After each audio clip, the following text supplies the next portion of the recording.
A diary connected with Dr. Wilson and a possible cure has become crucial evidence in Metropolis. From September 22, 1941, this is The Adventures of Superman, Metropolis Football Team Poisoned, Part-10, the 10th chapter in a 15-part serial. The unexplained poisoning of the Metropolis University football team remains a medical mystery as Clark Kent follows the diary's trail, with Lois Lane drawn into danger. Bud Collyer is Superman and Clark Kent in this early syndicated transcription adventure, based on the characters created by Jerry Siegel and Joe Shuster. We now take you back to the original broadcast. Presenting the transcription feature, Superman! Look! Up in the sky! It's a bird. It's a plane. It's Superman!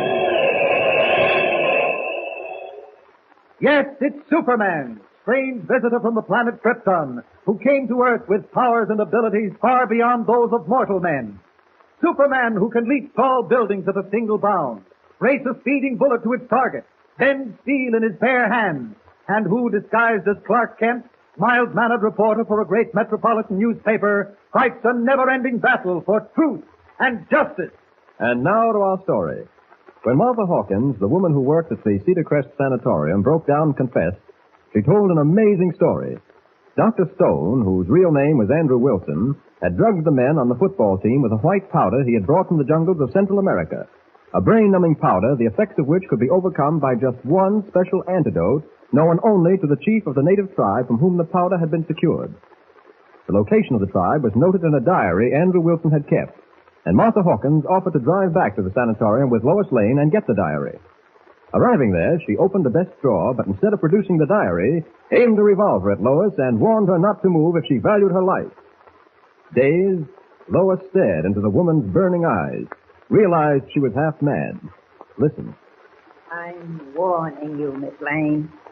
Don't move, or I'll shoot to kill. Why are you doing this, Miss Hawkins? Don't call me Miss Hawkins anymore. I told you who I am. I'm Andrew Wilson's sister. We plan this together. It's not going to fail, even if Andrew is dead. Then there isn't any diary. You lied to us. No, there's a diary, all right. And it tells the location of the tribe, too. It gives the chief's name. But you'll never see it. Nobody will see it. I'm going to burn it before your very eyes. I'm going to let you watch the pages shrivel up and turn to ashes. But why? Why are you doing this? Because that money belongs to me. I'm no fool. I know that if the university doesn't claim the $3 million, the sanatorium will get part of it. 1 million of it. And I'm the sanatorium now that Andrew is dead. Is that reason enough? No, it isn't. I told you what the university was going to do with the money if they got it. I told you about all the thousands of children who would benefit. Doesn't that mean anything to you? You can't talk me out of it with all your pretty speeches. Don't try. I'm not making pretty speeches. There's nothing pretty about infantile paralysis. Nothing pretty about boys and girls who aren't able to walk and run and play. Stand back. Don't come any closer or I'll... I'm not coming any closer. Why don't you put that revolver back in the desk and listen to me? I'd be a smart one if I did, wouldn't I?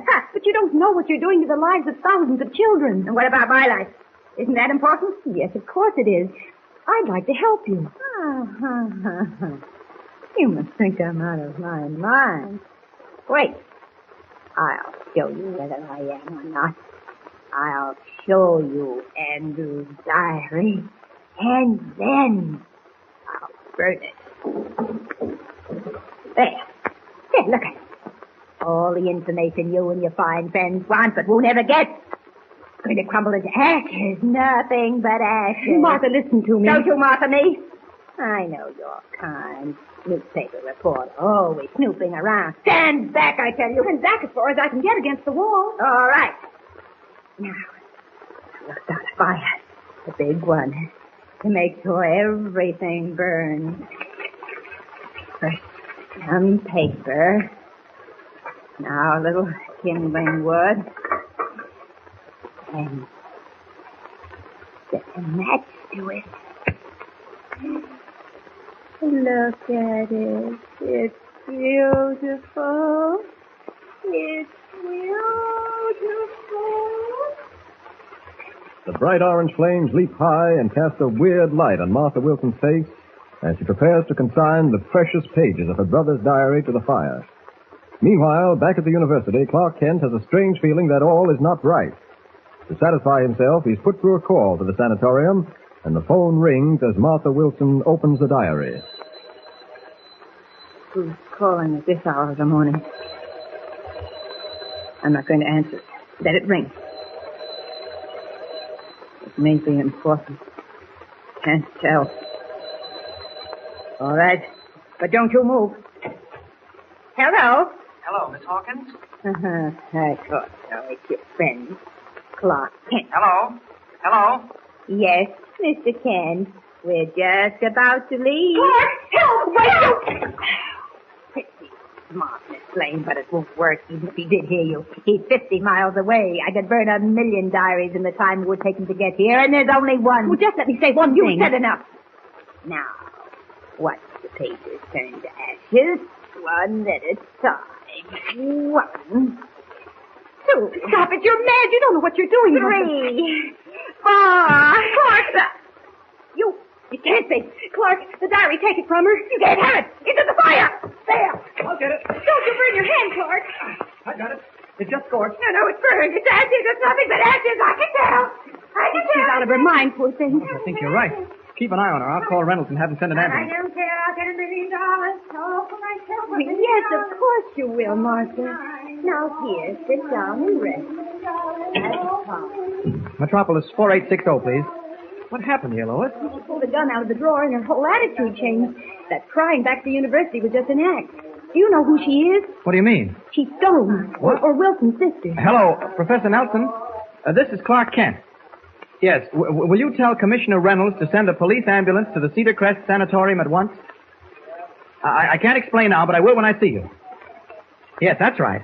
Thanks. Goodbye. Did you say she's Wilson's sister? Yes, and she knew all about the Richards' will and the money coming to the sanatorium. Well, my heart sank when she began throwing the pages of that diary into the fire one by one. How many are missing? Only the first 4, and by the way, how did you get here so fast? You called, and then less than a minute later, you opened the door. I'll explain that some other time. I want to look at this diary now. All burned. Nothing but ashes. See here. Ah, here it is. June 12th, 1935. Finally convinced the chief of the Nawan tribe to give me a small supply of the powder and crystals. The Nawan tribe is located 12 miles from Pernambuco on a river known as the Ataba. From what I can learn, they are the only tribe of Central American Indians who have discovered this strange narcotic and its antidote. That's it, all right. Yes, but what can you do about it now? I don't know, but I'll do something. Look, do you mind waiting here with her until the ambulance arrives? Well, I don't particularly like the idea, but if I have to... Every minute counts, Lois. I must get back to town. But why can't you take us with you? Well, I just can't. It's hard to explain. Yeah, it must be. Oh, please understand. Go ahead. Don't bother making excuses. Now, you're a good sport. So long. Bye.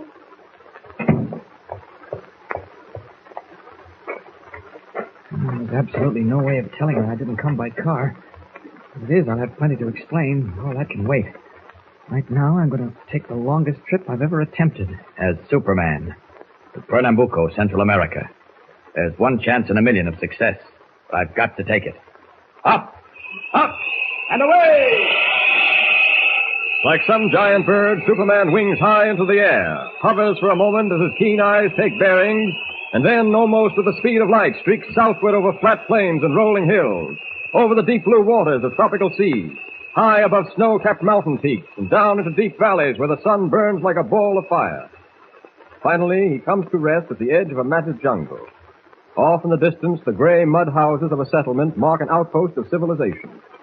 Assuming the disguise of Clark Kent, he walks toward the town, and an hour later is seated at the desk of John Carter, manager of a Pernambuco rubber plantation, telling him his mission.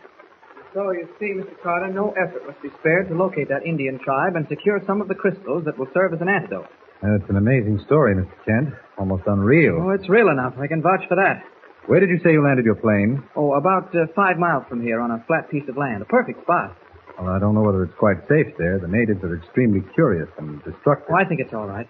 I wouldn't worry about it. The important thing is, how can I get to this Nawan tribe? Well, you'll never get there alone, Mr. Kent, and if you did, you'd never come back. Why? The Nawans are still headhunters, despite every effort that's been made to civilize them. I know of only one man who can help you. The only white man in this part of the country who'd dare lead you to the Nawan tribe. Can I get hold of him? Time is important, you know. Well, I think we can find him. He's a strange character, Mr. Kent. Nobody knows what brought him down here, even. Nobody knows exactly what he does, either. A little trading with the natives, a little stealing, perhaps, a little of everything. Sometimes he can't be trusted, and sometimes he's the soul of honesty. I've heard that he's wanted for murder in England, robbery in the United States, and a dozen assorted crimes in a dozen assorted countries. Of course, none of it may be true. We'll just have to take your chances. Where can I find him? What's his name? He lives in a little shack down in the native quarter. His name is Tango Pete. Oh? Was you calling me, Mr. Carter? Pete? Were you listening at the window? I just happened to be sauntering by and heard what sounded like a mighty good imitation of my name, that's all. Oh? All right, take a chair. This is Mr. Kent, Pete. He's down from the States. Right. Go. I'm wondering how you came down. Oh, so you knew he was here. Man's got eyes, ain't he? Well, I came down by private plane, Pete. Where is it? I landed it back a ways. Maybe. What do you mean, maybe? Mr. Kent isn't in the habit of being insulted, Pete. Oh, no insult, man. Just doubting his word. People doubt mine, I'm doubting his. You have a perfect right to, Pete. Well, let's talk business. I want to hire you to take me to the Nawan tribe. Nawan tribe, eh? Yes, and there isn't much time to lose. Too bad. Well, what do you mean? Nawan tribe ain't where they used to be. I don't quite understand. They moved on. Don't you know where they are? No. Well, I guess I'll be getting along. Oh, Pete, now, can't you help Mr. Kent? I might. If he comes down to my shack after dark tonight, alone.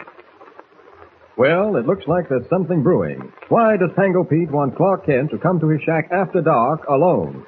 Thrills and excitement are waiting in the jungle, so listen in with Superman. Don't forget, tune in again for the next thrilling episode with Superman.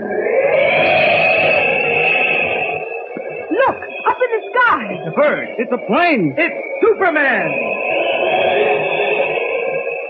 Superman is a copyrighted feature appearing in Action Comics magazine.